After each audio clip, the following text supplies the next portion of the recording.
Assalamualaikum warahmatullahi wabarakatuh.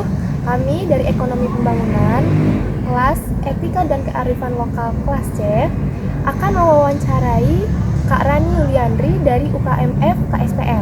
Sebelumnya, izinkan kami memperkenalkan diri.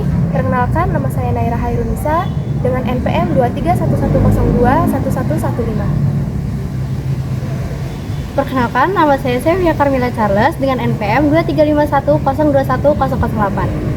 Perkenalkan, nama saya Sandrina Ramadanti dengan NPM 2311021096. Perkenalkan, nama saya Dita Akmal Fauzia dengan NPM 2311021104.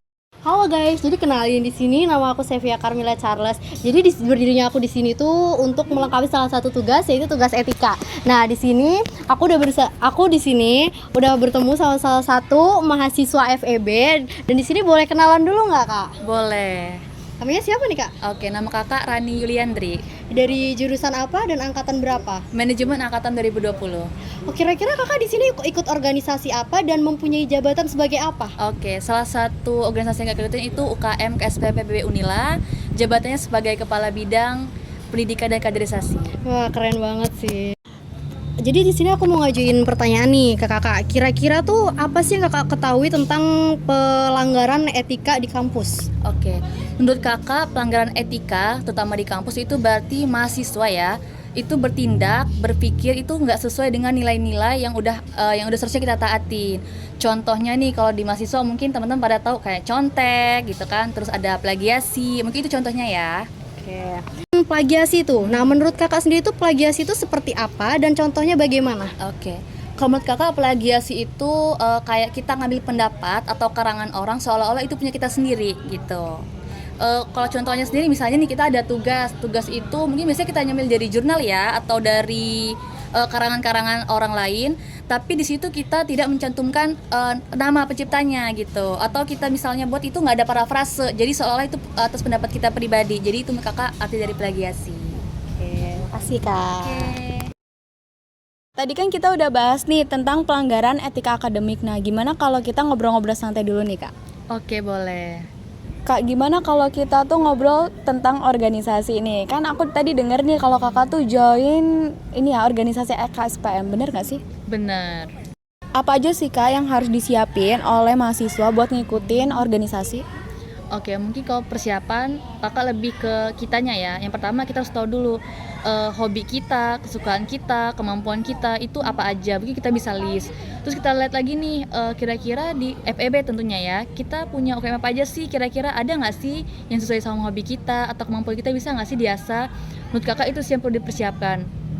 Terus juga kalian harus tahu, kalian kan mahasiswa baru nih, kira-kira kalau kalian ambil organisasi di tahun pertama, kalian udah bisa adaptasi belum gitu. Jadi maksud kakak lebih ke persiapan gimana kalian manajemen waktu. Terus kalian juga harus lihat kira-kira UKM mana nih yang cocok. Mungkin itu aja sih dari kakak. Oke.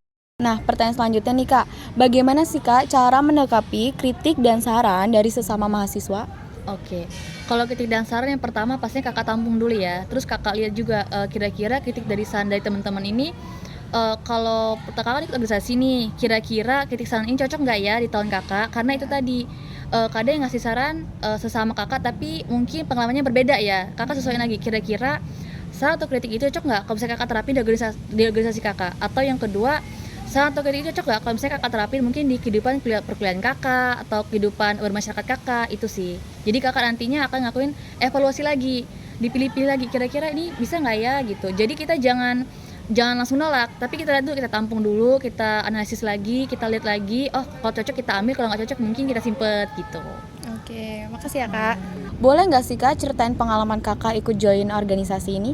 Oke, pengalaman kakak itu yang pertama kakak interaksi dengan banyak orang ya, karena kebetulan kakak pendidikan dan kaderisasi. Jadi kakak lebih bisa dibilang lebih banyak interaksi nih sama teman-teman. Terus pengalaman kakak yang kakak inget banget, kakak lebih dekat dengan orang-orang BI OJK, karena kebetulan KSPM itu IPOT ya, terutama BI OJK IPOT, karena KSPM itu bisa dibilang udah sering kerjasama nih dan didukung sama BI OJK dan IPOT. Contohnya nih kalau misalnya ada kegiatan pasti KSPM selalu diajak nih, terutama KSPM FEB Unila. Terus kakak juga kalau di KSPM itu ngelatih public speaking. Gimana sih cara kakak bisa interaksi dengan satu kelompok yang ini atau individu yang ini dengan individu yang lain, karena itu tadi tiap orang punya pemikiran yang berbeda-beda. Jadi gimana sih cara kakak bisa nyesuaiin itu? Terus di public speaking juga kakak belajar. Waktu itu kakak ada lomba, kayak salah satu lomba terbesar di KSPM, lomba nasional, itu namanya KSPM Fair. Itu di depan siswa SMA, guru-guru di Hotel Horizon, kakak menyampaikan sebenarnya KSPM Fair itu apa sih, lombanya apa sih. Nah, itu tantangan kakak, gimana sih caranya kakak bisa memperkenalkan dengan baik, dan gimana kakak juga bisa ngajak mereka untuk gabung ke lomba kakak. Jadi menurut kakak itu benar-benar ngelatih speaking kakak. Terus kakak juga ngeliat padatnya KSPM, kakak jadi tahu, oh ternyata cara manajemen waktu itu kayak gini loh. Kita jadi tahu antara kuliah, organisasi gitu kan, dan kegiatan di luar, kita jadi tahu nih, oh ternyata yang baik itu kayak gini loh manajemen waktunya. Jadi kakak juga tahu ternyata kita buat prioritas dulu nih, yang mana sih yang paling dulu.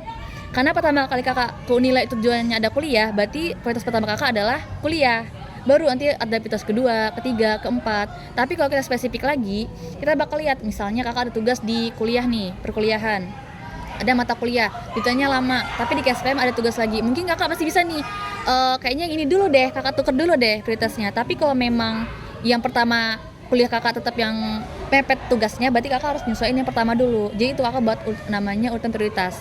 Jangan sampai karena kakak ikut organisasi, kuliah kakak nggak jalan, gitu juga sebaliknya. Jadi sebisa mungkin kakak belajar itu. Jadi menurut kakak manfaatnya banyak banget ya. Pesan kakak juga buat teman-teman EPB Unila ya, terutama kalian kan mahasiswa baru nih. Kayaknya sayang banget gitu kalau misalnya kalian nggak ikut organisasi. Nggak harus organisasi di dalam EPB kok. Di luar juga banyak, ada komunitas gitu kan. Terus juga mungkin kalian bisa ikut pelatihan-pelatihan. Itu ngebantu banget. Entah itu bisa ngelatih hobi kalian, terus juga ngelatih public speaking tentang apa sih yang pengen kejar. Jadi menurut kakak sayang banget kalau misalnya kalian nggak mengembangkan kompetisi kalian gitu. Oke, makasih ya Kak ya. Oke, sama-sama. Jadi itu adalah sedikit dari banyaknya wawancara kami dengan Kak Rani. Semoga video kali ini dapat memenuhi tugas kearifan lokal dan dapat memotivasi teman-teman semua yang menonton video ini. Mungkin sekian dari kami, kurang lebihnya mohon maaf. Wassalamualaikum warahmatullahi wabarakatuh.